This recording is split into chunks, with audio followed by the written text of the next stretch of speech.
introduction. Let's begin.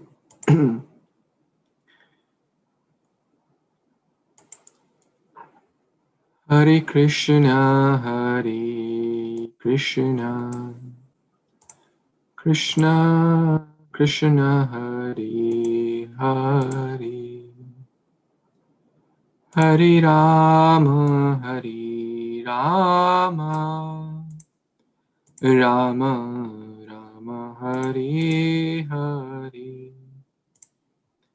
Hare Krishna, Hare Krishna, Krishna Krishna, Hare Hare, Hare Rama, Hare Rama, Rama Rama, Hare Hare.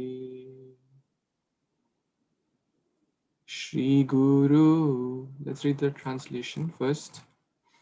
The lotus feet of the spiritual master are the only way by which we can attain pure devotional service. I bow down to the lotus feet with great awe and reverence. By his grace, one can cross the ocean of material suffering and obtain the mercy of Sri Krishna. My only wish is to have consciousness purified by the words emanating from his lotus mouth. Attachment to his lotus feet is the perfection that fulfills all desires. He opens my darkened eyes and fills my heart with transcendental knowledge. He is my Lord, birth after birth. From him ecstatic prema emanates. By him, ignorance is destroyed. The Vedic scriptures sing of his character. Our spiritual master is the ocean of the mercy, the friend of the poor, and the Lord and the master of the devotees.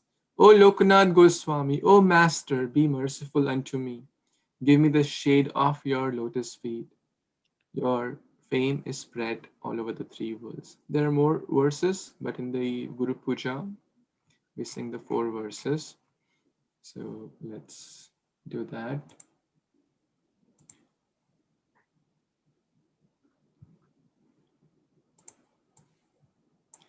Shri Guru Charana Padma Kevala Bhakati Sadma Bandamoi Savadhana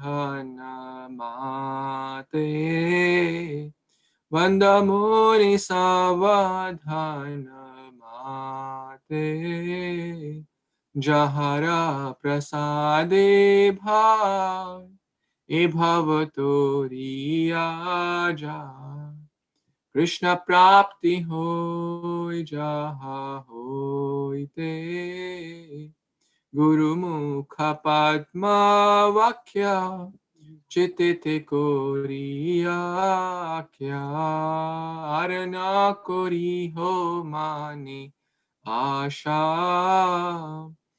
Chak Arana Kori Ho Mani Asha Shri Guru Charane Rati Aise Uttama Gati Je Prasade Pure Sarva Asha Je Prasade Pure Sarva Asha Chakshudan dilo jai janme janme Prabhu se divya gyan hriday prakashita Prema bhakti jaha hoite avidya vinasha jate Prema bhakti jaha hoite avidya vinasha jate Vedigay jahara charita Shri Guru Karuna Sindhu Adhama Janar Bandhu Lokinath Lokira Jivana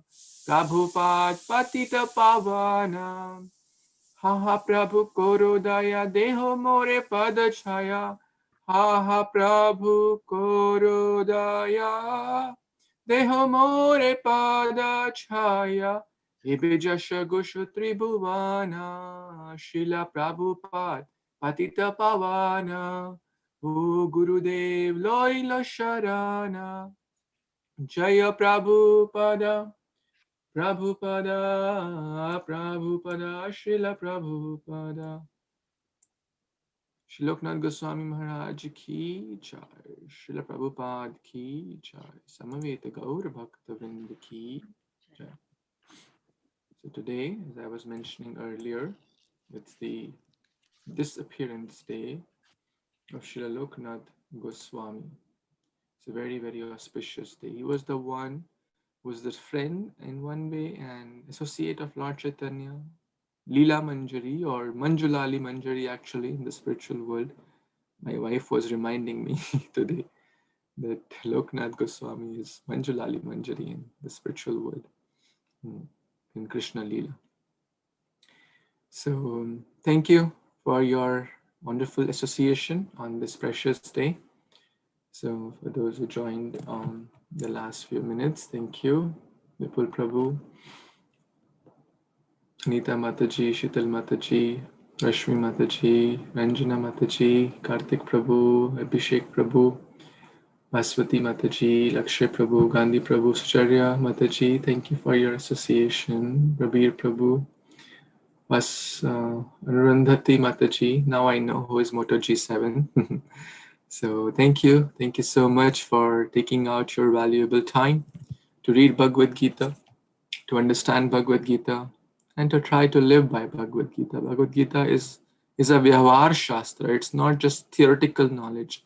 It's a book so that we can live and lead our life. So I'll share one or two verses before we kind of get started. And I was reading this morning today, so I'll share those verses. न शृणोति न पठति गीतामृतरूपिणं हस्तात् त्यक्त्वा अमृतं प्राप्तं नानरो विषम् अश्नते. One who neither reads or hears Bhagavad Gita, which is the embodiment of the ambrosia. It's a real nectar. It is the real substance of life. It's like you drop the nectar given in one's own hand. If something very valuable is given, which is Bhagavad Gita, and we don't read it, we don't try to hear it, it's like getting the human form of life and not utilizing it properly and wasting it, dropping the nectar. So, Maline mochanam pumsam jalasnana diledine, Sakrit Gita amrita snanam samsara malanashanam.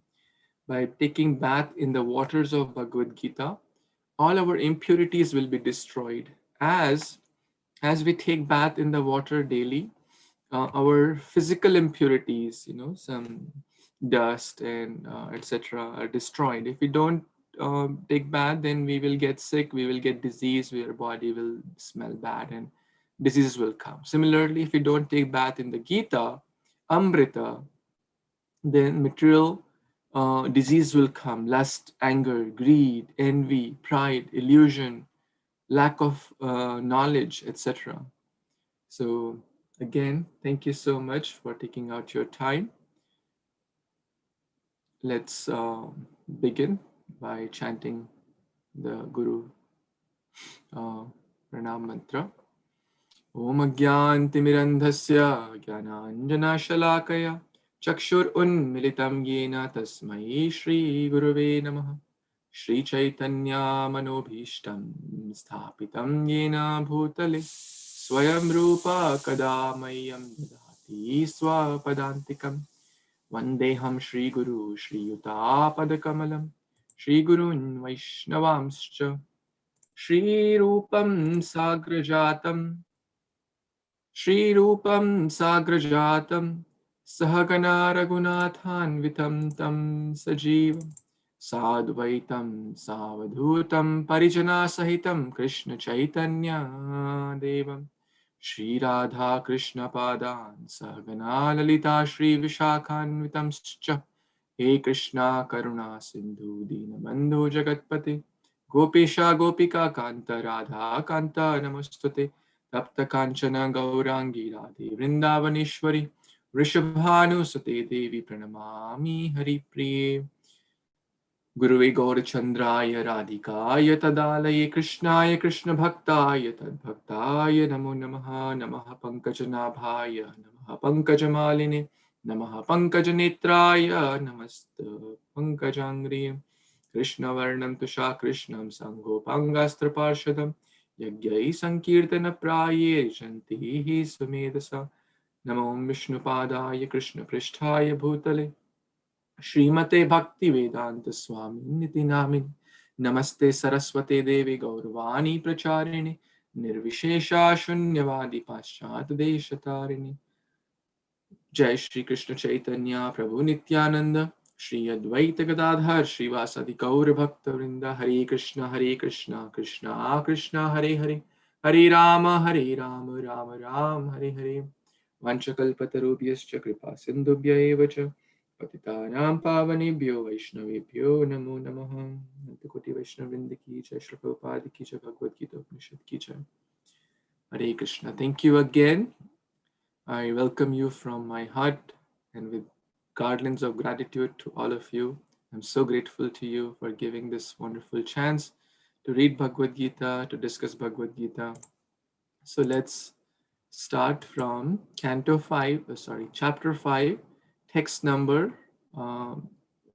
read it till 12, verse number 12. So 13 has to be started. Yeah, 13 has to be started. You're absolutely correct. Thank you so much. So anyone remembers real quick what we discussed in the last session of chapter 5? We had 2 sessions for chapter 5. Anyone remembers what we read, discussed, learned? 1 or 2 points?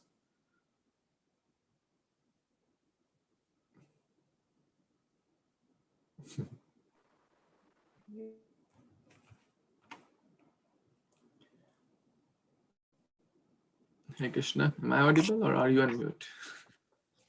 Hare Krishna, Prabhuji. Yes, we can hear you. So, Prabhuji, we discussed, Arjuna was asking question about, what is it the renunciation or, work in detachment? And he was also asking, karma yoga or, how, but easier than sannyasa. So he was confused and, renunciation for the work in the spirit, spirit of renunciation in that Prabhuji. And of course, Thank you. Thank you, Prabhuji. Very nice. So this chapter opens up with a question. In the last chapter, we were discussing about that the culmination of work is transcendental knowledge. But then Arjuna got confused whether I should work or I should act in knowledge. And he misunderstood acting in knowledge means to give up work. And then he asked this question whether you want me to act or go to forest. So to take sannyas. So we discussed this point multiple times, and that's actually the essence of Bhagavad Gita. To work, I was thinking about this today morning. So Gita, what does Gita mean? Gita. So Gita gives the understanding of our identity so we can act in transcendental knowledge. So we can make all our activities in transcendental knowledge, in transcendental actions in relation to God. That's basically Bhagavad Gita in 1 or 2 lines. To know about our true identity, Jivara Swarupai Krishna Nityadas, and then just don't take sannyas, but rather do our duties in relation to Krishna. Not just doing our duties. That's not Bhagavad Gita. People say, just do your duties. Bhagavad Gita says, just do your duties. The duties in relation to Krishna. Renunciation not of the action, but renunciation in action will lead to transcendental reactions. And we discussed this point. Lipyante, the word lipyante comes twice, thrice in the last few verses. So, one who is acting on the platform of Nishkam Karma Yoga will not be affected by the results. Correct? You remember that discussion? Yes, Anita Mataji, you want to share a point? Hare Krishna, Prabhuji. The point I wanted to share from last class was that the one who sees analytical study and devotional service on the same level, they see the things as they are. Wonderful. Hare Krishna.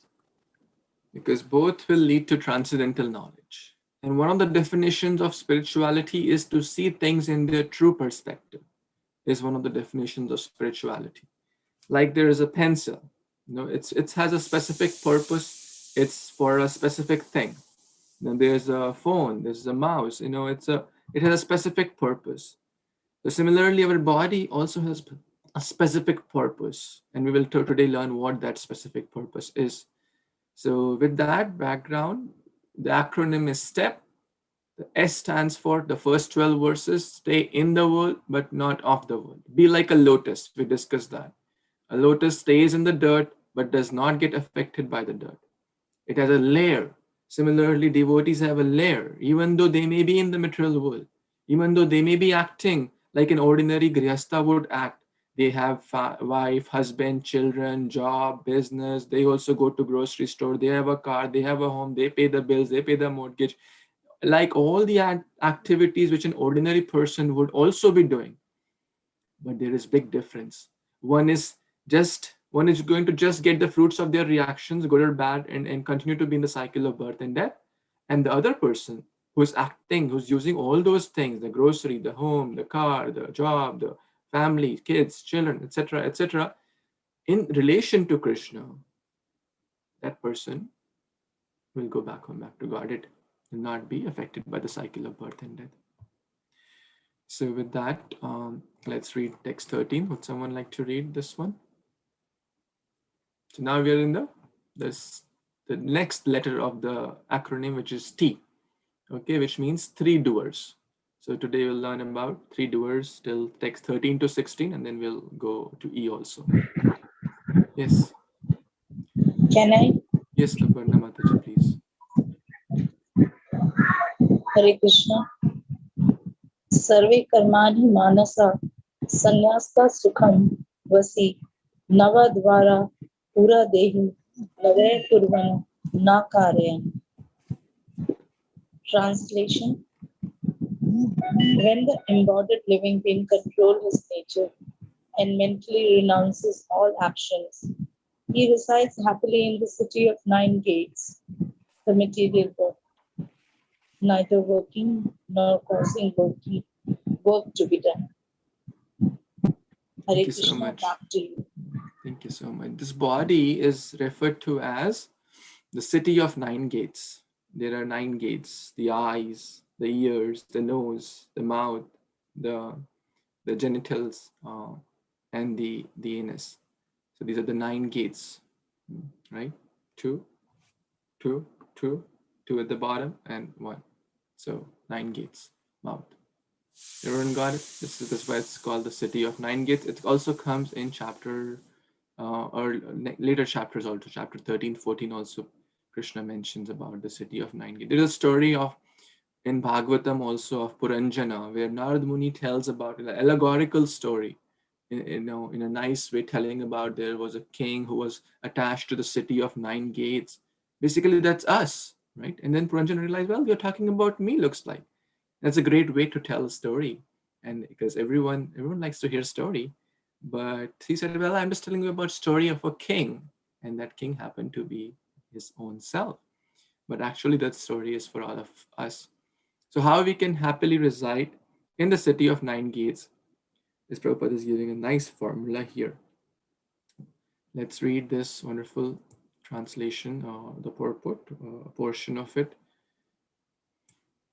The soul, although subjecting himself to the conditions of the body, can be beyond those conditions if he so desires.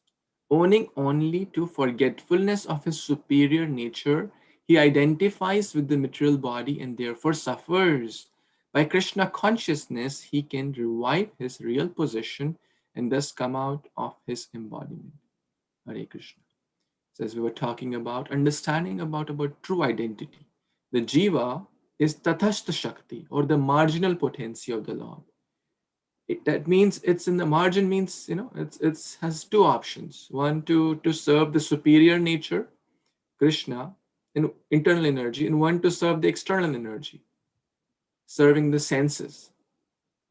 Now, depending upon whom we serve, our propensities will go in that direction and our next destination will be paved accordingly.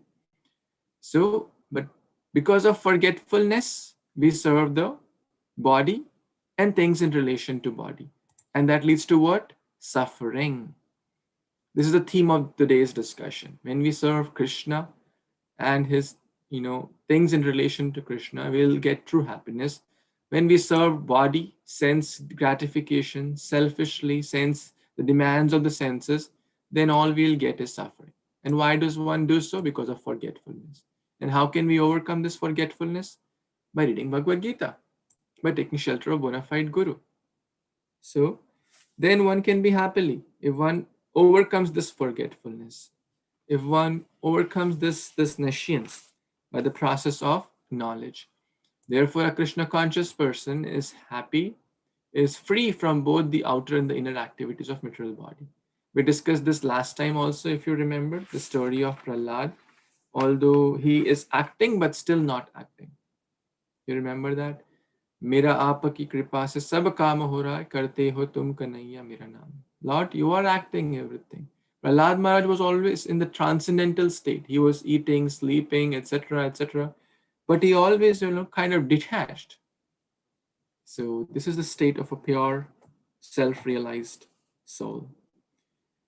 There are 4 stages actually of consciousness. One, the lowest stage is called Jagriti. Or let's not call it the lowest. There are 4 stages. Jagriti, like all of us are in the Jagriti avastha. I hope all of you are awake, right? Everyone awake?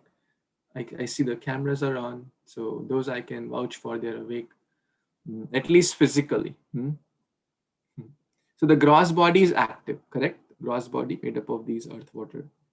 And the subtle body is active. I hope we are hearing, we're processing with our mind and intelligence what we are hearing.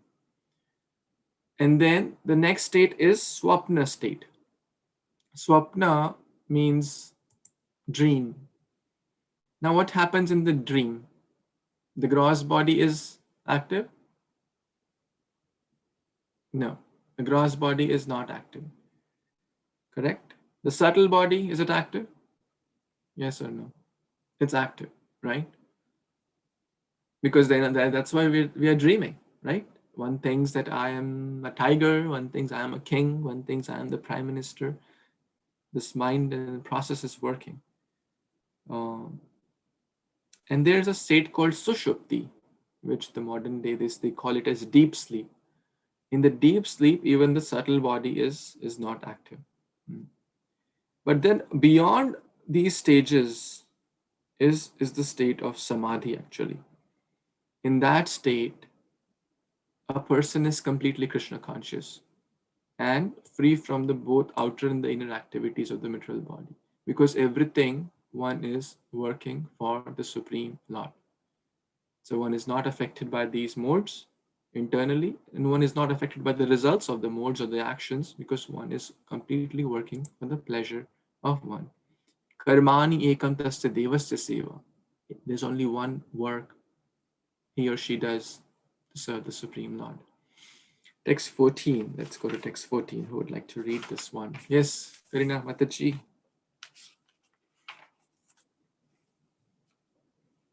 Hare Krishna Dandavat Pranam.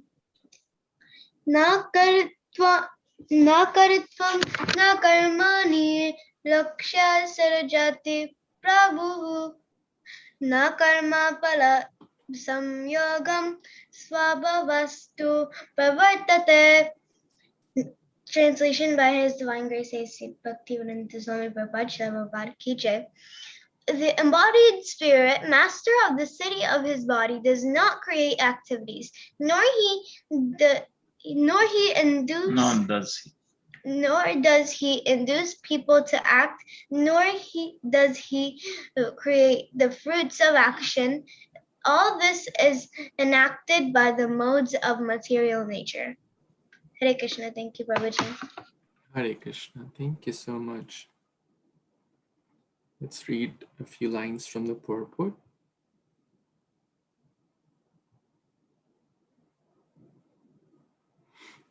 So, the living entity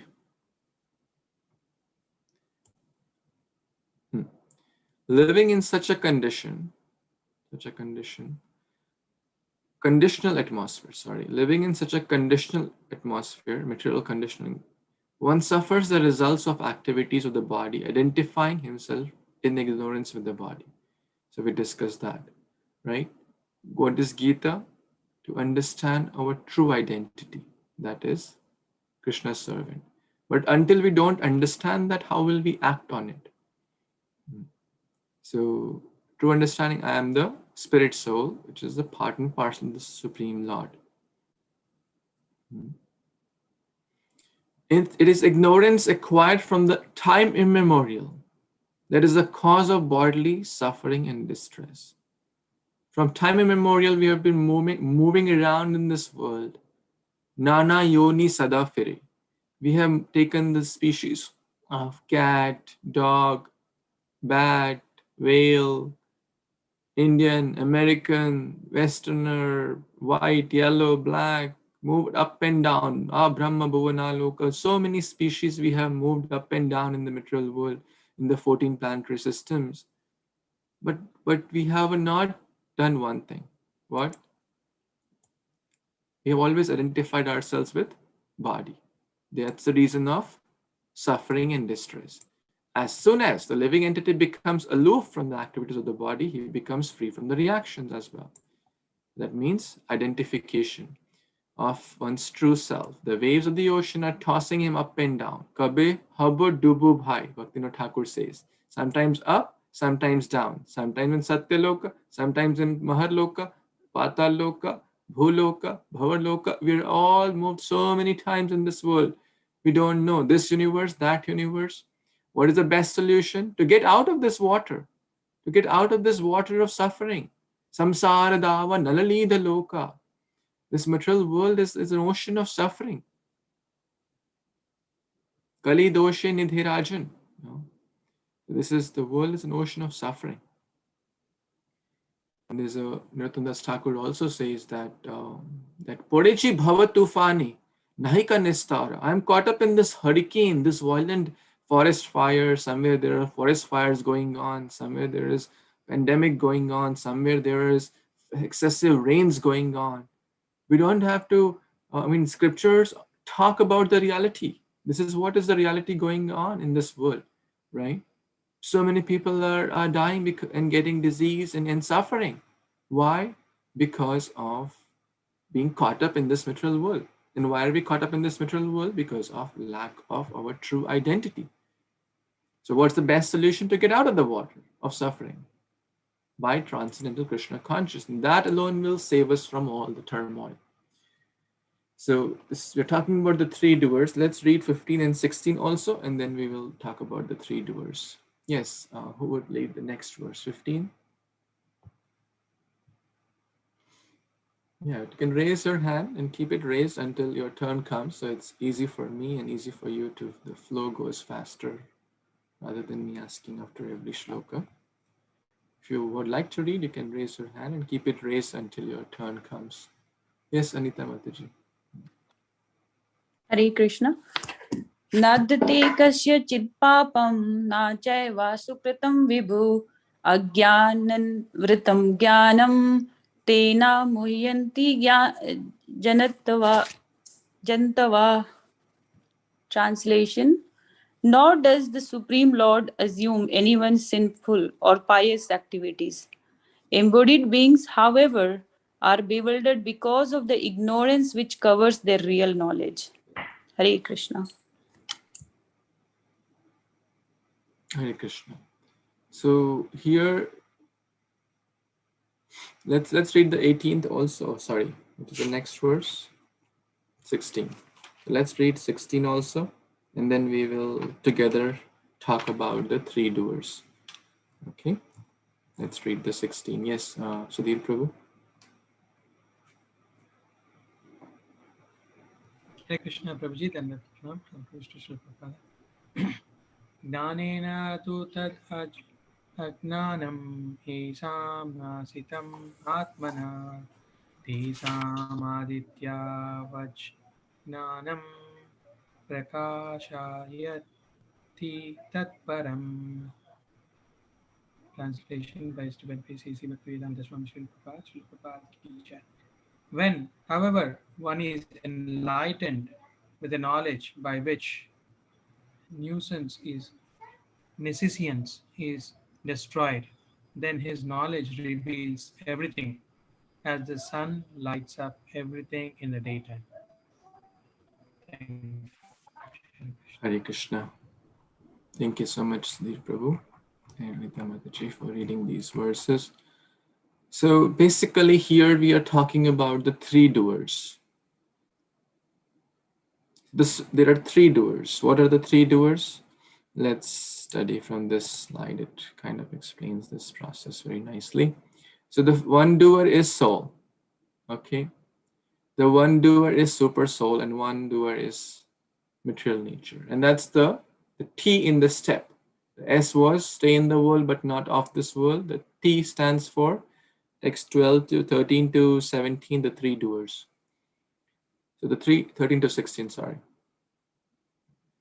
The soul desires, the super soul sanctions, and the material nature fulfills that, or Prakriti fulfills or makes arrangement to fulfill that desire if the Lord sanctions it.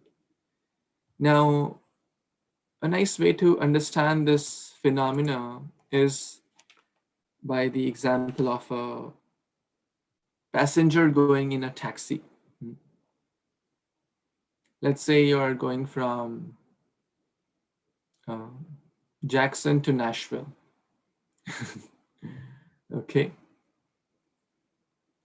Because we have Asha Mataji joining from Nashville. So thank you that I took that example. Or maybe you're in Jackson today. Or maybe you took the taxi today. So let's take that example. So what happens? The passenger desires, right? I want to go from A to B. I want to go from Jackson to Tennessee. Jackson to Nashville. So who is the desirer? The passenger, right? Correct? Referring to the soul here. Now, the taxi driver kind of accepts that, okay, I sanction it, I sanction your desire, and I'll take you. Okay, I will arrange for that. So with the medium of car, referring to Prakriti here, the desire is fulfilled. Right? Let's go back to this slide again. So the passenger is desiring, the taxi driver sanctions, okay, I accept it, let's go. And the car makes arrangement to fulfill the desire of the passenger, right? So the point here is living entity is not the ultimate doer, right? But can we say, well, God is the ultimate doer? Then if God is the ultimate doer, then why should I suffer? A thief can say in the court, I didn't do anything. The ultimate doer is God, correct? Then why are you putting me behind the jails? So the Supreme Personality of Godhead, Paramatma, Bhagavan, is the ultimate controller of all activities. Yes, absolutely. There is no doubt in that. Without his sanction, without his permission, nothing can move, not even a blade of grass. But he does not interfere with our desires. He is not the initiator. Initiators are who? The Jiva. The Jiva desires. Like right now, I have the desire, I can watch a movie, I can read Bhagavad Gita, I can go to a bar, I can go to a casino, I can go to a library, I can go to a park. Well, I can desire all these things. But if the sanction is not there, something can happen on the way also, correct? But if the sanction is there, then it will manifest through the medium of nature. Like I may use my car or I can use my feet to walk. But if the law does not permit that, then anything can happen any moment, right? So the word used is Vibhu. Vibhu referring to the Supreme Lord. Anu refers to the Jiva, the tiny soul. Vibhu refers to the super soul. The definition of Bhagavan is given here. So who is Bhagavan? Who has Shad Aishwarya, possessor of all knowledge, all riches, all strength, all fame, all beauty, and all renunciation. Okay, and we have discussed this multiple times. So all knowledge, strength, beauty, fame, renunciation, and strength. He is always satisfied in himself, undisturbed by sinful or pious activities. He does not create a particular situation for a living entity. Very important. Because he's everyone's well-wisher.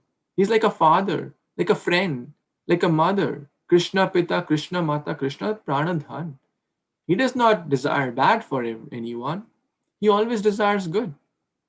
But the living entity, bewildered by ignorance, desires to be put into certain conditions of life, and thereby the chain of action and reaction begins. So, who begins the chain? The living entity. Who is the initiator, or who is the main culprit of being in a certain situation? Is actually the living entity. The Lord is just fulfilling that desire. The Lord is actually the constant companion. It's mentioned here. The Lord is the constant companion of the living entity.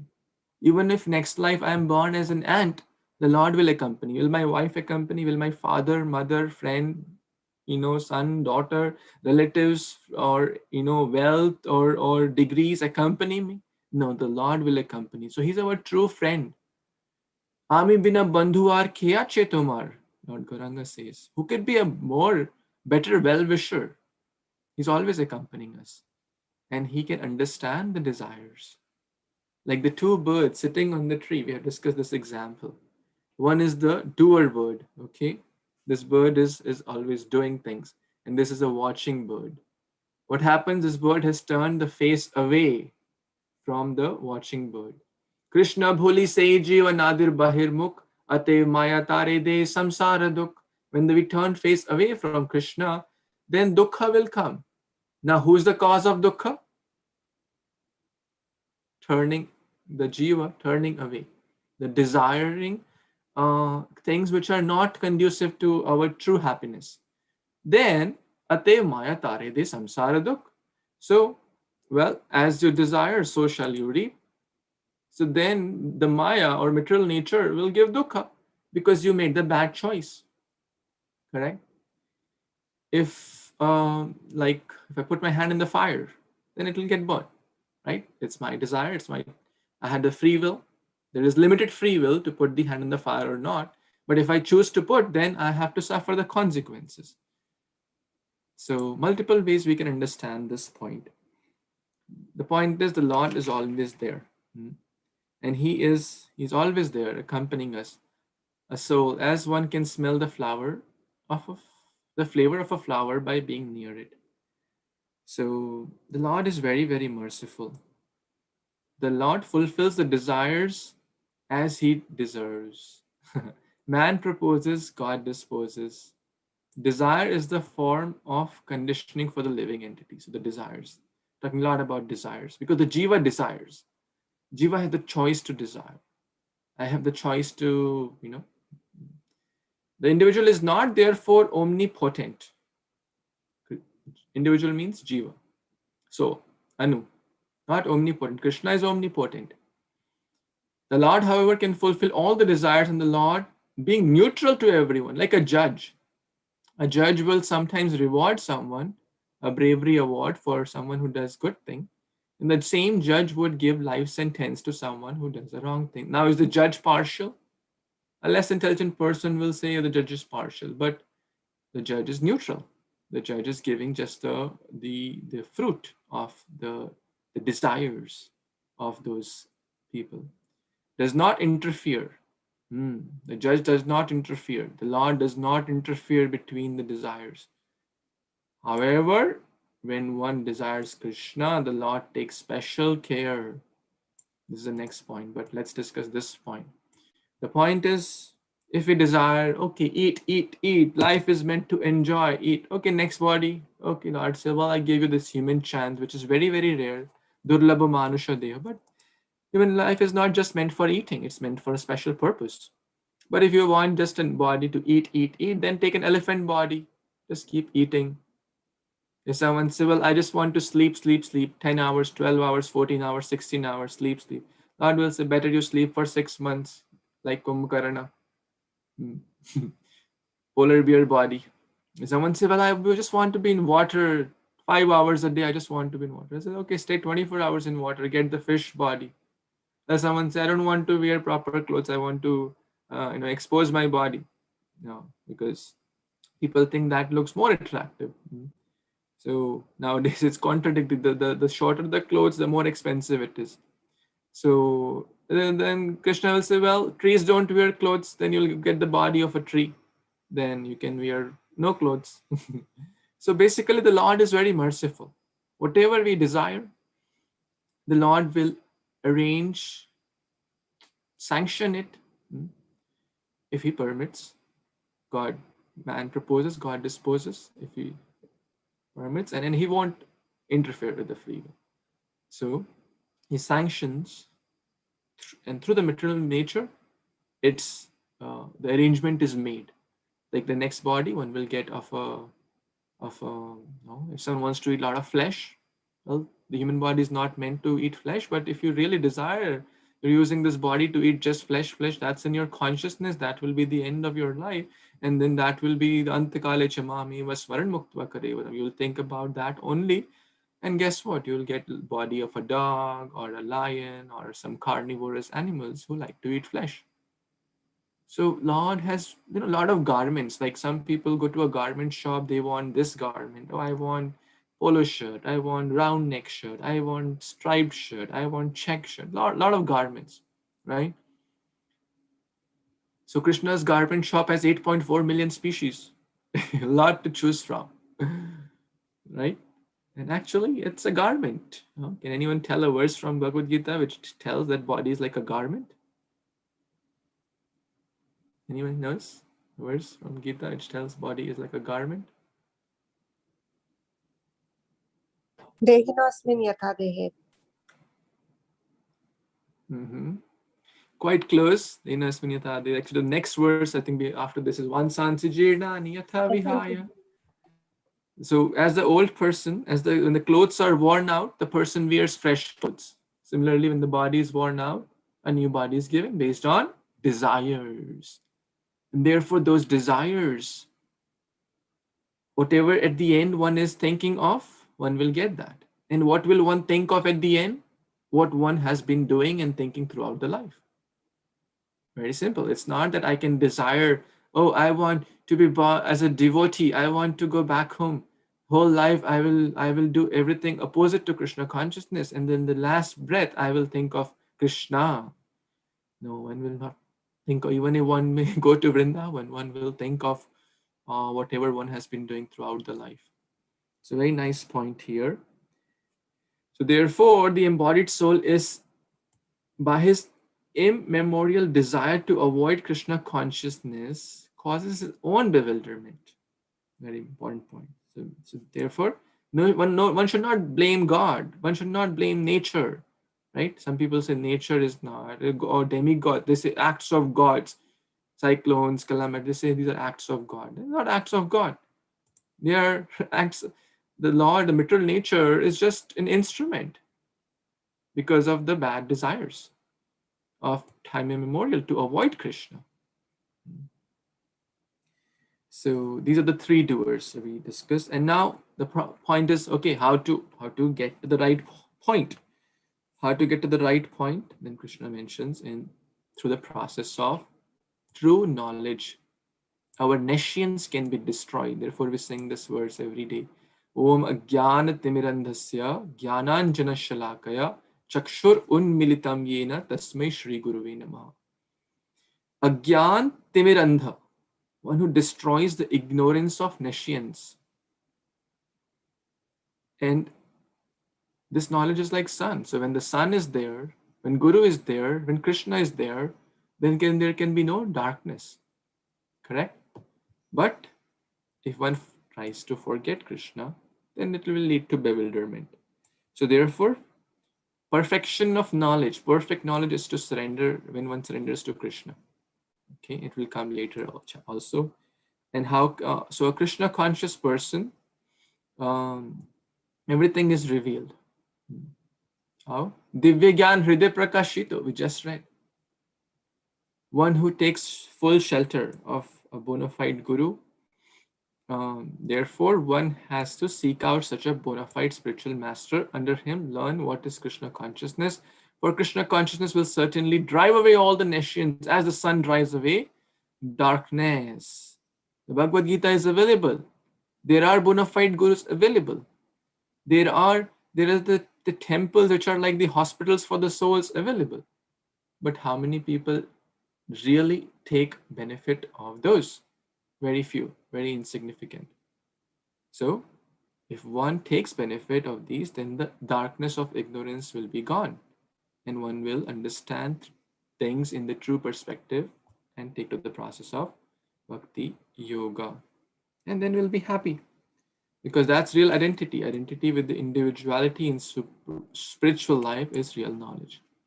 So real knowledge means to understand who am I, what is my relationship with God, what is the goal of life.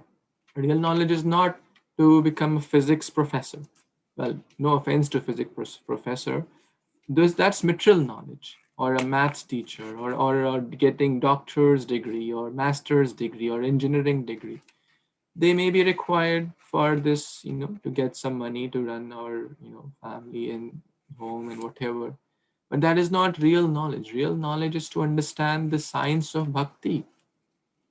Otherwise, one could be a millionaire, one could be a billionaire. But without Krishna consciousness, what will happen? The desire would be how to get more money, or more money, more money. Next life, what may happen? One could be born as an ant on a pile of gold, right? One could be an ant on the pile of gold because Hiranyakashipu, attachment to gold, attachment to whatever material things. And one could, next life, the same consciousness will be there, and one could, that could be the outcome. In this life, one could be a billionaire, millionaire. Next life, one could be an ant, one could be a beggar. So, intelligent person thinks, what is the true meaning. So, just to summarize the three doers, the soul and the super soul, the difference. The soul is eternal, super soul is also eternal. Okay? The soul is Sachidananda, but suffers when covered with Maya. Very important. The soul gets, because of his being anu in nature, tiny in nature, may get covered like an iron, a piece of iron. Can it get covered with rust? Right? It can get covered with rust, absolutely. So, will it lose its magnetism? It will temporarily lose, correct? Or it will temporarily forget, right? But when the same iron is shaved off or filed, right, then the dormant magnetism is still present. The natural attraction towards Krishna is still present. It will attract to the Supreme Lord. When the process of Chetodarpana Marjana, the process of Bhakti Yoga, Shravanam, Kirtanam acts, we revive our true consciousness and then be blissful again. So we are by nature Sachidananda, Anandamayo Bhyasat. But the super soul is always blissful. He doesn't get covered. He's Paramatma. Cognizant of his own body, right? We know what I'm thinking right now. We know what I plan to do after this, right? Little bit cognizant, right? We don't know everything. Can anyone tell what my heart is beating at this point, or what your heart rate is beating at this point? We can't tell, right? We need some instruments maybe, or the more deeper movements, and we don't know fully about just our body itself, what to speak of other bodies. But the Supreme Lord knows. Anu, Vibhu, atomic, infinitesimal, infinite, minute independence to desire, but is dependent on the Lord to fulfill the desires, right? But Krishna is Abhigya Swarat. He's not dependent on anyone. Okay, so that's some points to read. Let's read the next one, text number 18. So now we come to ST. Stay in the world, not of this world. The three doers we discussed. What are the three doers? Who will tell? Yes, Lakshay. Soul, super soul, and material nature. And what's the relation between them? Soul, Desires. desires to, as for desires to the super soul, and the super soul gives Sanctions. Yeah. sanctions it to them with material nature, and material nature fulfills the desire. Fulfills. Very nice. Or makes arrangement. Yes. Who has not yet got a chance to read, you can read. Lakshya, did you read? Yes, Prabhuji. Okay, That Sheetal, okay, go ahead. Tad Buddhayas, Tad Atmanas, Tan Nishtas, Tad Parayana, Gachanti Apunar Avritam Nana Nirduta Kalmasa. Translation. When one's intelligence, mind, faith, and refuge are all fixed in the Supreme, then one becomes fully cleansed of misgivings through complete knowledge and thus proceeds straight on the path of liberation. Hare Krishna Prabhuji. Hare Krishna, thank you so much, Prabhu. So very nice. So one will be cleansed. How?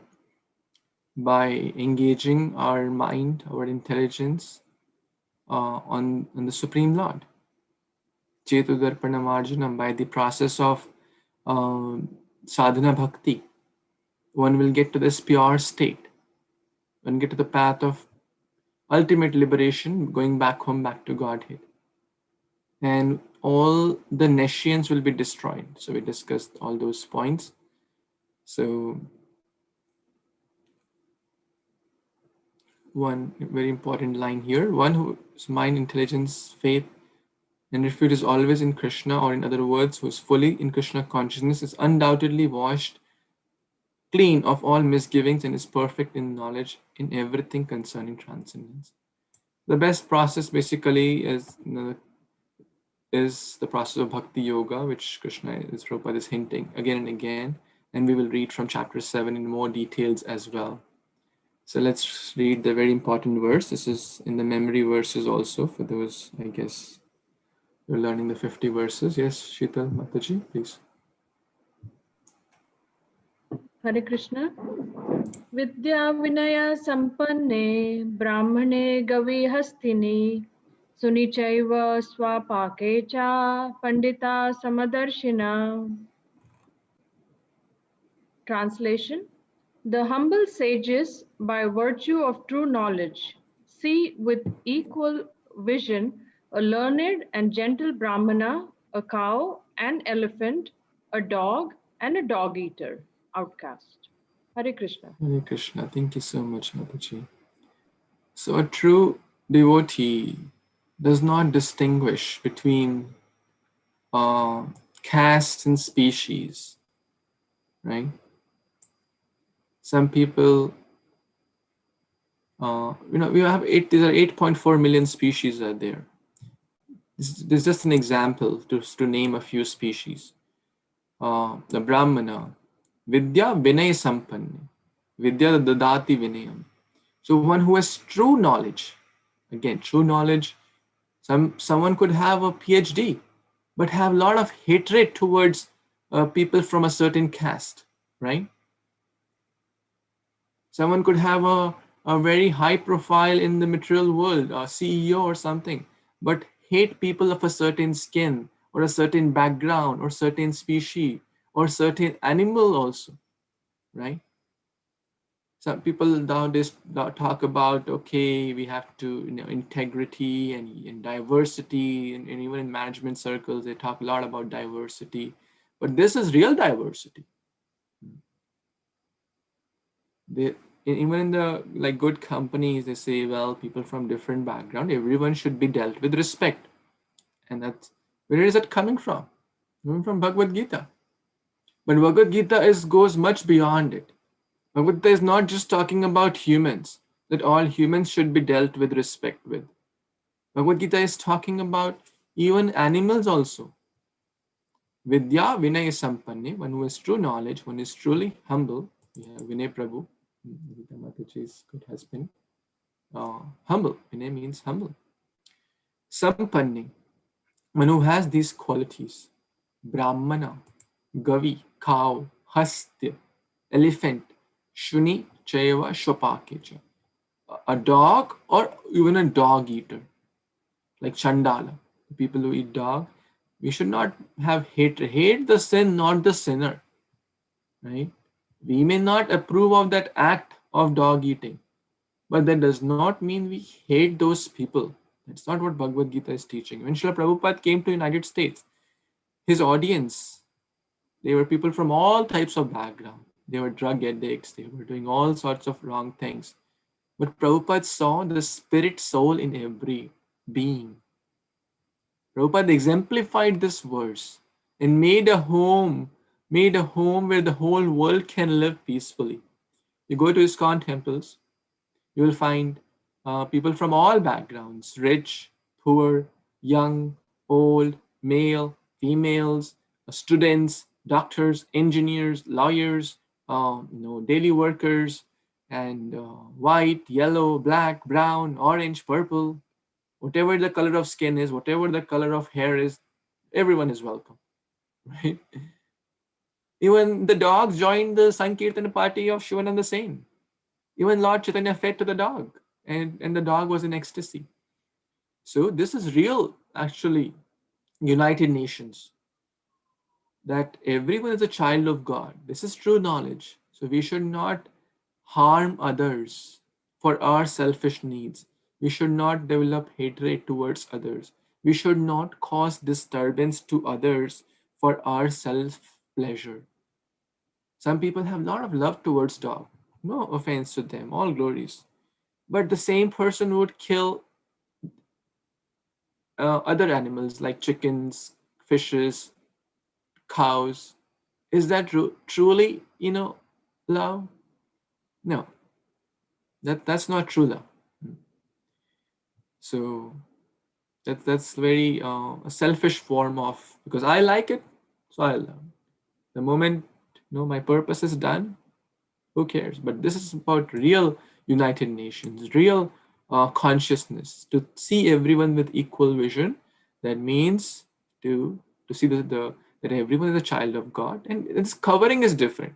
Someone may be in the covering of a dog, someone may be in the covering of a human, a male, a female. This is not our true self. It's a fundamental understanding of Bhagavad Gita that I am the spirit soul. But the point is, time immemorial, the attachment is so strong. Someone will say, well, I am a soul, but I am a Punjabi soul, or I am a Gujarati soul, or I am a Telugu soul, or I am an Indian soul. All these are designations, but the attachment is so deep. So we should see things in the true perspective and be kind to others. That does not mean we go and embrace a cobra. Hey, you are also son of God. I am also son of God. We are brothers. Now we'll embrace each other. No, we have to respect the bodily differences, but be respectful. That means not cause harm, unnecessary harm to anyone. Same with a tiger. It's not that, okay, tiger, you're a child of God. I'm child of God. We are brothers. Now we'll embrace each other. No, that's not what Bhagavad Gita is telling. So this is to see with equal vision, and that's the E of step, equal vision. Okay. Number 19. Anyone wants to read who has not yet read? Yes, Vedi. Hare Krishna. Iheva terjita sargo yesam samyestitam mana nirdosam hi samam brahma tasmad brahma stita. Translation. Those whose minds are established in sameness and equanimity have already conquered the conditions of birth and death. They are flawless like Brahman, and thus they are already situated in Brahman. Hare Krishna. Hare Krishna. Thank you so much. So here some of the symptoms of self-realized soul are mentioned. And this point of equanimity is mentioned in like tens of verses of Bhagavad Gita, practically in every chapter. Nirdvanda, free from duality. Stamstitikshva, tolerate the urges, tolerate the heat and cold. Then one who is Harsha Shoka, the equanimity in joy and sadness. Practically every chapter mentions about being equipoised, being equipoised. In the Bhagavad Gita, also in Bhagavatam, we see practical examples of great personalities who were equipoised, who were at this level actually. So, equanimity of mind, equanimity of urges, and that person has already conquered that. Actually, that person is living in this body but not of this body. What's the famous verse? Ihayasya harirdasya karmana manasagira nikhilasva piyavastastu nikhilasta piyavastastu brahma kalpate. I'm forgetting the last line, but the translation is that if one is engaging one's body, mind, and words completely in the service of the Supreme Lord, that person is Jivan Mukta Sauchate, Jivan Mukta, liberated even in this body. So that person is not covered with the bodily designation. That person sees with equal vision. That person is acting on the platform of Krishna consciousness, has no attraction or hatred, because why should we hate anyone? Why should we be unnecessarily attached to anyone? Everything is, we just have to do our part in a selfless way to serve Krishna. So let's see the next verse, text 20. Yes, who wants to read? Yes, Sampada Mataji. Hare Krishna. Na pravisyet priyam prapya, nodvijet prapya cha priyam, sthira buddhir asamuto brahma vid brahmani sthita. Translation: a person who neither rejoices upon achieving something pleasant nor laments upon obtaining something unpleasant, who is self-intelligent, who is unbewildered, and who knows the science of God is already situated in transcendence. Hare Krishna, Prabhuji, back to you. Hare Krishna, thank you so much. Again, the process of being equipoised is shared here. Do not be too happy when things are going as per our plan, and not be too remorse, right? And how will that happen? Prabhupada is sharing. The first symptom is that one is not illusioned by the false identification. Because if we think we are the body, then we will be troubled by the body and things in relation to body. Or someone lost his job, then they commit suicide, right? Or someone says angry word to someone, and then they are like, they are like 10 times more angry, and then they do something weird. People, there's a real stories. People are killing each other over a small quarrel of in US you may have seen this. Like some people discard their old mattress, right? You have seen sometimes outside the home where they just keep it and the waste management collects it, or they're supposed to collect it. So this person, it's a real story. They discarded their old mattress. It was lying outside the home. The neighbor didn't like it because maybe a few inches of the mattress were on his side of the building or grass, whatever. And he was furiated about it. And the verbal fight got into a physical fight and the gun fight, and one of them killed the other. Why? A mattress was few inches on the side of the neighbor. This is a real story. I'm not cooking this stuff up. There are so many such stories. In New York recently, this couple who are mental health psychiatrists, motivational speakers, uplifting others. Oh, you are supposed to be happy. You this, uplifting other. They both committed suicide. Lack of Krishna consciousness. Artificial, with all respects to everyone, we are not judging anyone. The point is, we try to understand that life, what is the true reality of life. And that's the first thing. The first symptom is to not be illusioned by the false identification.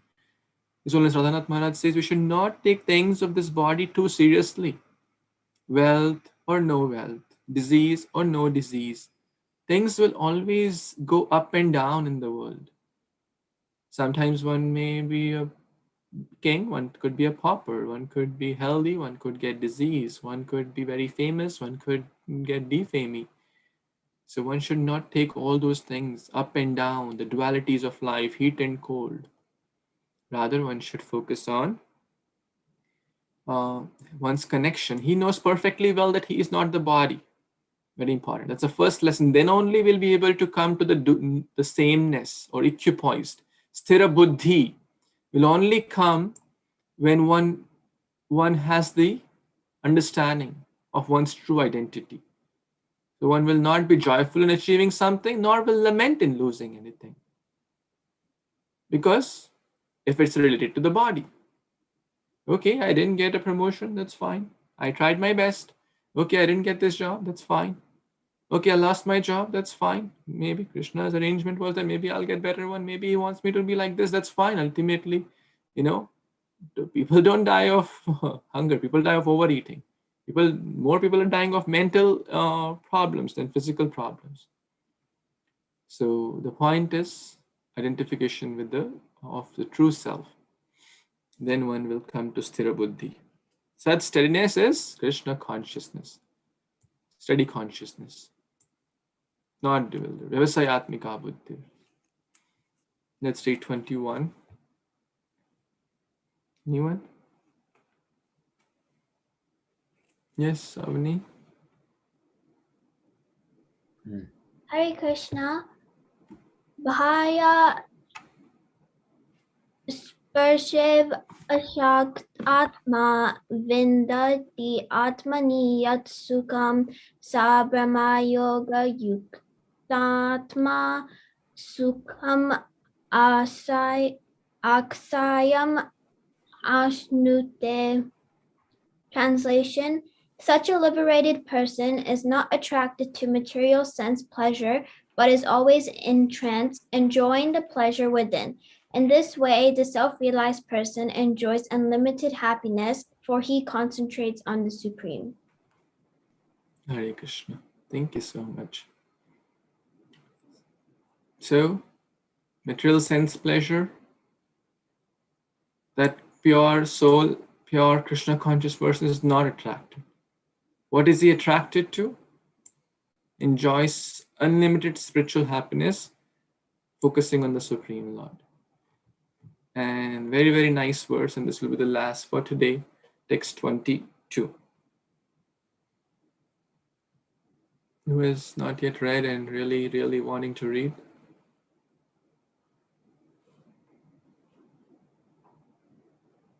Okay, I'll read. Yehi sansparshaja bhoga dukkhayonev evate adiyantavanta konteya nateshu ramate buddha. We'll spend some time on this verse. This is a very important verse. Any intelligent person does not take part in the sources of misery, which are due to the contact with the material desires or material senses. O son of Kunti, such pleasures have a beginning and an end, and so the wise man does not delight in them. Wonderful, right? So we just discussed that a intelligent person who has sthira buddhi, who is attached to the higher, is not attached to the pleasures of the senses. Like the eyes want to see something nice, movies, they're not nice, but they appear to be nice because of the conditioned state, or songs and whatnots, and serials and stuff, video games and stuff. Same, anything in connection to the senses. Tongue wants to eat. Similarly, ears. But the pleasures, one thinks one will get pleasure, right? That's why we do. That's why we try to do. That's why one tries to do, right? Is anyone doing anything which they know they will, or anyone voluntarily does something which they know that will harm them? Will anyone do voluntarily anything which you know that it will harm you or it will not give you happiness? No one does that, right? So what we feel that these things, the samsparsha bhoga, the pleasure of the senses will give us what? Will give us what? Happiness, correct? Or pleasure. But what does Bhagavad Gita say? Bhagavad Gita says they are dukkha yoni. They are the source of dukkha, right? Are you able to hear me? Okay, so they are the source of dukkha, the sources of misery. Adi and anta. They have a beginning and then they have an end, right? How many of you have experienced this, right? Talk about a new car. You feel that, oh, it will give me a lot of happiness. And then after a few days, that's gone. Tiny pleasure. Or a new video game, or a new cereal, or a new restaurant, or a new job, or new this, new home, new anything which we feel will give pleasure. And ultimately, that may become a cause of suffering, actually. It not may, it will become, because that's the Bhagavad Gita. It's like an itching. The itch, itch is there, correct?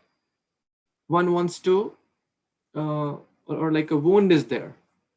And when the wound is kind of healing, it itches, correct? Have you experienced that? It itches. And we feel if we itch it, we'll feel happy, correct? But the more we itch, the more it irritates and the more we suffer, correct? The same is with the sense pleasures. So what we have to do, we have to tolerate them. Na teshu ramate buddha. Buddha, intelligent people, उसमें रमण नहीं करते. They don't do raman. Raman means they don't take pleasures in this. We have already learned in the previous word, they take pleasure in the spiritual happiness. The pleasures of the body are very low graded pleasures. Eating, sleeping, mating, etc. They are available, as Prabhupada is actually mentioning in this purport.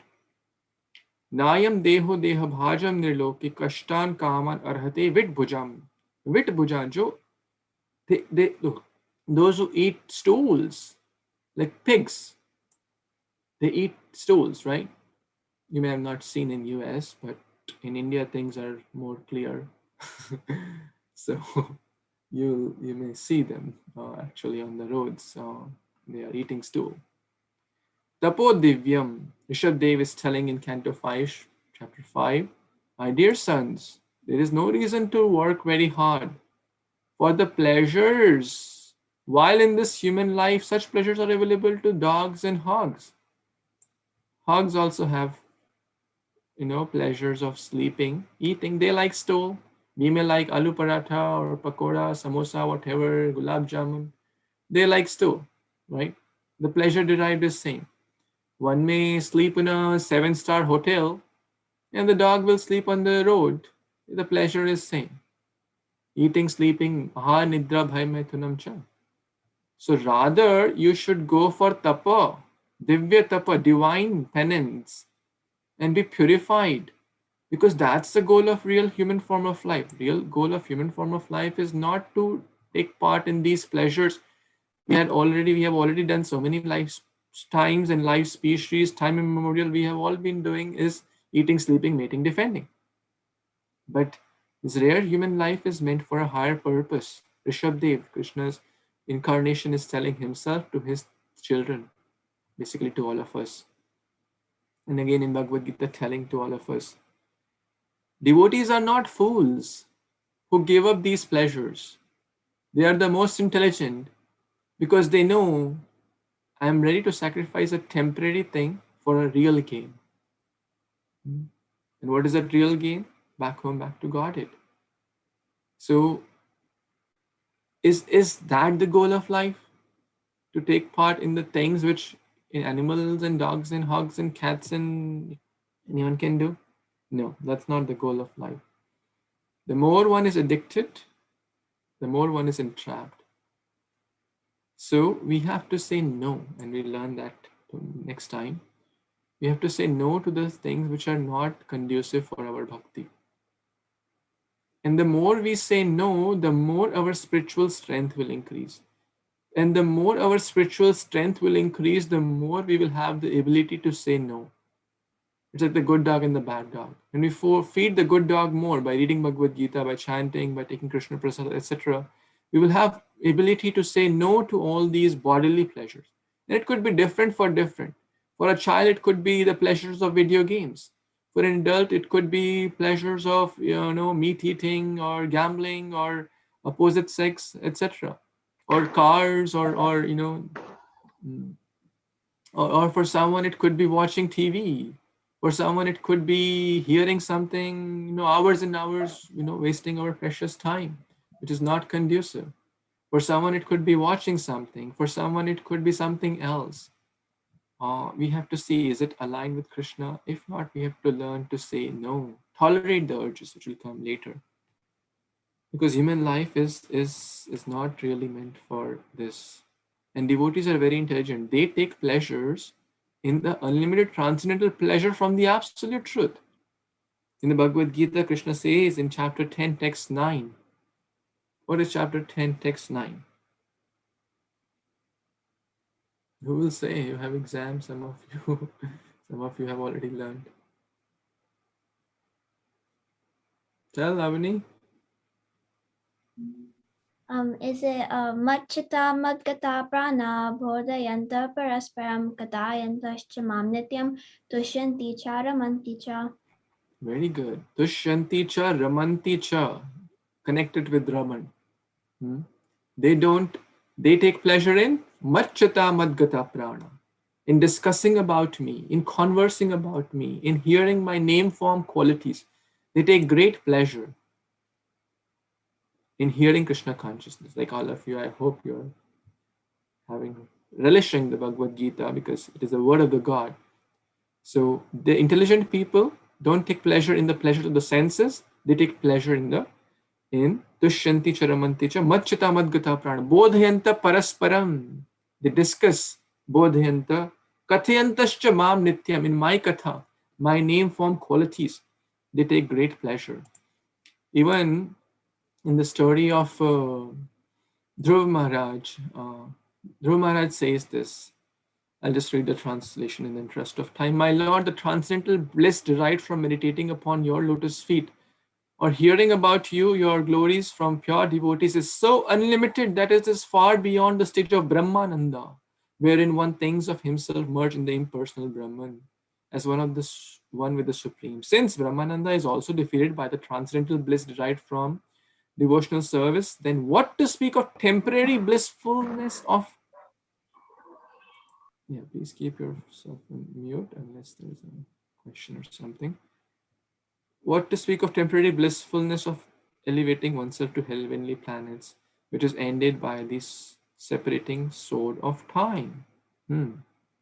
Although one may be elevated to the heavenly planets, he falls down in the due course of time. Hare Krishna. Brahma Bhuvana Loka Punaravartina Arjuna. Right? We discussed that. And some of you have made such nice models also. So let's discuss this point. There are three types of happiness. One is called Jadananda. In this Jad Jagat, this is called the dead material world. Is there happiness? What do you think? Is there happiness in this material world?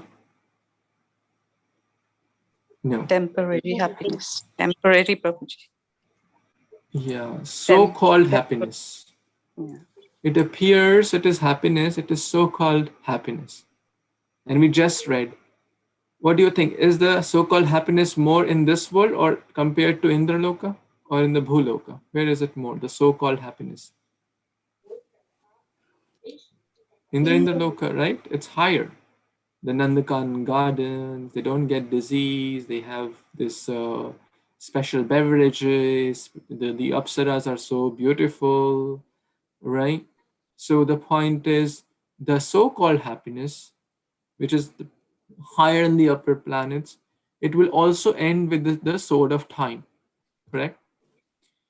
Temporary. So,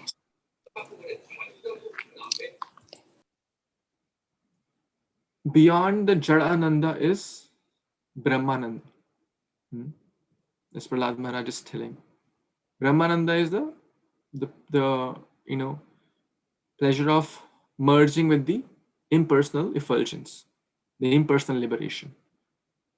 But Prahlad Maharaj is saying, Dhruv Maharaj is saying here, but the real pleasure, the real happiness is the pleasure, the bliss derived from meditating upon your lotus feet and hearing about your glories from your pure devotees.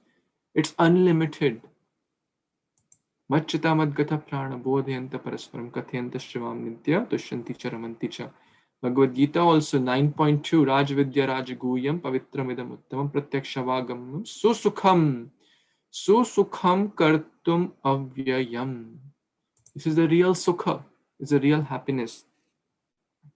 So, intelligent people take pleasure in these pleasures, in Krishna consciousness. It's a real happiness, not the tiny so-called pleasures which will just fade away with time. So, you have to learn to say no to the so-called pleasures, regulate those, make them Krishna conscious. And how we'll do that? The more Krishna consciousness activities we'll do, then give it like higher taste, which will come. Higher taste. Who knows the verse of higher taste?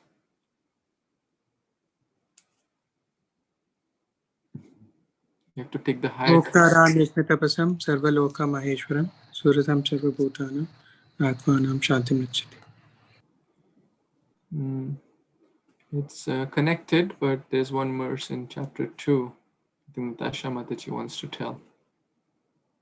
Hare Krishna Prabhuji, Danvat Pranam. I think it is Vishya Vinivartante Niraharasya Dena Rasvarjam Rasopyasya Param Drishtva Nivartate. Wonderful. What's the number? 2.57, I believe. I think it's 57 or 58. 2.59. 59? Yeah, 59. Yeah, that's right. Good. So what is the point? Vishya Vinivartanti. The pleasure derived from this Vishya or sense gratification is not the real pleasure. The pleasure derived from Krishna consciousness is the higher taste. So intelligent people take pleasure in those things. The earlier we understand this, the more we saturate ourselves with spiritual knowledge, the easier we'll be able to say no. And strength comes from saying no, actually, right? How many of you have felt this? That when we kind of give in to our senses, we may feel short-term happiness and later we will feel guilty, regretful, right? But when we say no to the bodily demands, which are not conducive for Krishna, then we feel happy. Have you felt that? When we say no to the things which are not good for us, we feel happy. But rather when we say yes and think it will give me short-term pleasure, like watching a movie which is not conducive or watching some video game, it will not give a real happiness. Now, I want to kind of give a modern perspective also to this because people like modern things more. This is something called Maslow's hierarchy of needs. You may have studied in your school, college, somewhere, right? This is taught actually in multiple, psychology and multiple classes actually. And in management also they teach. So even over there, of course, it's a totally material angle, but ultimately everything comes from Krishna. So what are they saying? There are 5 basically needs. The basic needs, the psychological, the physiological needs, food, water, rest, etc. They are very basic needs. But as we go up and up, the real need is self-actualization. And what is real self-actualization? They don't talk about it. We know from Bhagavad Gita, real self-actualization is understanding our true self. And that is to be connected to the supreme, the bhakti yoga, the Atma's connection with Paramatma. That is real self-actualization. Brahma Bhuta Prasannatma. That is real self-actualization. That person is not bewildered by all these things. So I really like this point also and how it kind of integrates this. So just thought to share that.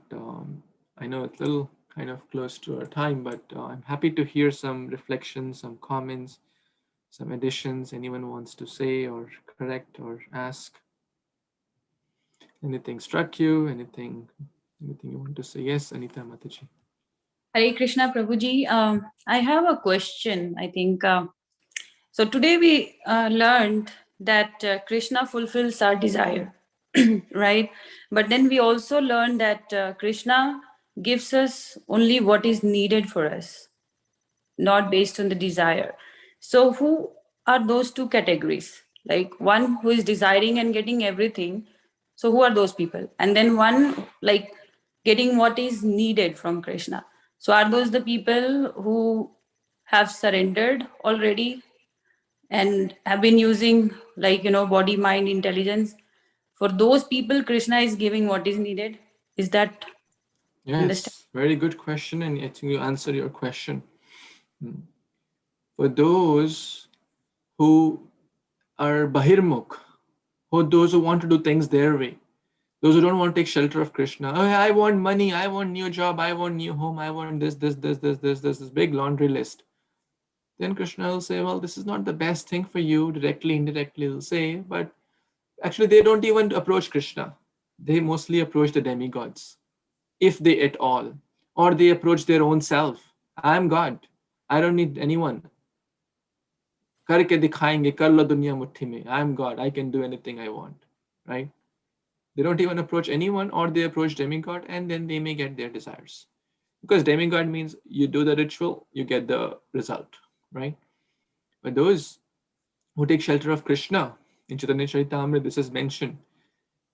If one is take shelter of Krishna and if one is asking for these materialistic things which are not conducive to one, Krishna says, well, this child is fool. Ami Bigya. I am intelligent. I will give him the real stuff, the bhakti. And when he is right, I may give him the things he asks for also. As you said, Krishna gives not what we desire or not what we want, but what we need. A typical example, Dhruva. Dhruva was asking for a palace, a kingdom greater than his own great-grandfather Brahma. Did Krishna give? Yes, he gave. But before that, he gave him the real stuff, and that is pure bhakti, with which he can use that kingdom in the right way. Because Krishna is intelligent. If a child says, hey, I want chocolate, and then you know as a father or a mother that this is not good for the child. If the child is obedient, you will not give. Rather, first you say, well, you first take care of your teeth, and if your teeth are good, then I'll give you in moderate quantity, right? But the uncle doesn't know what's good for the child. Uncle say, well, the child really is crying for chocolate, let me give him and make him happy, right? So the uncle is referring to the demigods and the surrendered child. But if someone does not surrender, then like a very disobedient and child who thinks that the father and mother are the enemy may rebel against the parents, and ultimately what the parents will say, well, I don't really want you to suffer, but I've tried my hook and crook. You don't really want me to listen. You don't really want to listen to me. This will not be good for you, my child. I'm pained at my heart, but what to do? And like I can't bind you. If you really, then you will suffer. I'm telling you, this will be bad for you. But then, yeah, some sure may do it, and then they may suffer, and then they may come, oh, I disobeyed my parents and I'm suffering. Does that answer your question? Yes, Prabhuji. Thank you. Hare Krishna. Hare Krishna. Thank you so much. Yes, Aparna Mataji, your comment or wanted to say something? I agree with you that life will become blissful if we remain sublime and if we gain Krishna consciousness. But how can we just ignore this living in this material world? Living in material world is full of sufferings, I agree. But we can make it rejoiceful. We can heal this earth by doing certain charitable work. Of course, maybe I am wrong. I am having little knowledge about it. But still, what I feel like that. No, that's your compassionate and soft heart, which really a devotee cannot see the pain of others. So, but before that, we have to understand what is real charity, correct? Charity of body, charity of mind, charity of soul. What is it? There are multiple levels of charity. Someone could see, well, these people are hungry, let me give them food. And then he starts to offer them meat, correct? So, without proper intelligence, even a so called pious act may lead to more bondage. So, we are not against charity. One must be charitable, especially Grihasthas, which applies to most of us here. One must be charitable, one must be soft hearted. Arjuna was charitable, Arjuna was soft hearted, Lord Chaitanya was charitable, showing when he was in the Grihastha ashram. He used to invite devotees at his home. So, the first step is to first equip ourselves with this knowledge and practice it, and then try our best to share it by distributing food, right? Not just food, Krishna conscious prasadam, which is not just good for the body, it will heal the soul, right? It's a medicine for the soul. So we have to be far-sighted. Which world is best? This world full of sufferings, or heaven where God lives? God, that's a big question. Where does God live, right? God is everywhere and God is in Goloka Vrindavan. So these are the multiple questions I think you're asking. A lot of, these all questions are great. So for a pure devotee, he's always Brahmabhuta Prasannatma. Narayana para sarve na kutaschana bibhidyati swarga apavarga narkeshu api tulyata darshina. For them, they're always in Brahmabhuta Prasannatma state. For them, that nothing really matters whether they're in this world, in heaven or hell, or in back home, back to God. They're always doing one thing to please Krishna. Krishna, if you want me to be here, I'll be here. Krishna, you want me to be in heaven, I'll be there. You want me to in hell, I'll be there. You want me back home, back to God, I'll be there. I will continue to worship you, continue to serve you, birth or death, this life or that life, heaven or hell. That is bhakti. न धनं न जनं न सुंदरिम कवितां वा जगदीश कामये मम जन्मनि जन्मनीश्वरि भवताद् भक्तिरहेतुकी त्वयि. Lord Chaitanya in text 4 of Sri Chaitanya Shrishtastakam is asking, is teaching us what we should ask for. Pure devotees don't even ask for going back home, back to God, or going to, what to speak of going to heaven. Our goal is not to go to heaven, because we learned in Bhagavad Gita, Abrahma Bhuvana Loka. We just read, heaven is short-term pleasure. Why we ask for short-term pleasure? We are looking for eternal happiness. And that is Bhakti Yoga. So, again, back to your first question. Yes, we should do charity, but in the right consciousness, with right knowledge to the right people, for the ultimate benefit of not just the bodily comfort, but the body, mind, and soul. Prabhupada, why did he come to New York? It's the most opulent place, right, by material standards. But people were suffering. Mother Teresa says, more than the hunger of the belly is the hunger of the soul. So people may be walking in tuxedos with laptops and briefcases, but they could be needing more charity of bhakti. And if those people understand the goal of life, they will have a better reach out to more potential people to solve the real problem of the world, which is lack of Krishna consciousness. And for that, we should try our best. So therefore, devotees do programs, home programs, temple programs, serve prasadam, serve cookies, and then serve prasadam for the body, mind, soul, serve the holy name, because one who hears the holy names, one will get a higher birth, get chance to practice bhakti, and get rid of the cycle of birth and death. So we should not just see the symptomatic treatment. We should try to solve the problem from the root cause analysis, and the root cause is lack of Krishna consciousness. But so we heal the symptoms, we put the band-aid, but try to heal the problem from the root cause. So both are required in a nice way. Is it okay? Thank you. Hare Krishna. Hare Krishna. So thank you so much again. We are already a little over time. Just a quick reminder, tomorrow 9 a.m. Oh, sorry, 8 a.m. we'll start the Bhagavad Gita quiz, and then 9 a.m. His Holiness Bhakti Rasamrit Maharaj will be giving a wonderful class about memorizing verses, and then we'll also be sharing the certificates with those who pass. So again, thank you so much for your wonderful association, time, and wonderful points, and your blessings. So I'm very, very grateful to all of you again. Thank you so much. Shri Bhagavad Gita Upanishad ki jai, Shri Prabhupada ki jai, Samved Gaur Bhaktavind ki jai. Jai. Thank Hare you so Krishna. much. Hare Thank you, Krishna. Vanchakal Thank you, Prabhuji. Hare Patarubhyascha Krishna. Kripa Hare Sindhubhyascha Krishna. Thank you. Pattanam Hare Pavanebhyo Krishna. Vaishnavibhyo Namo. Pure Vaishnava. Hare Krishna. Hari Bol.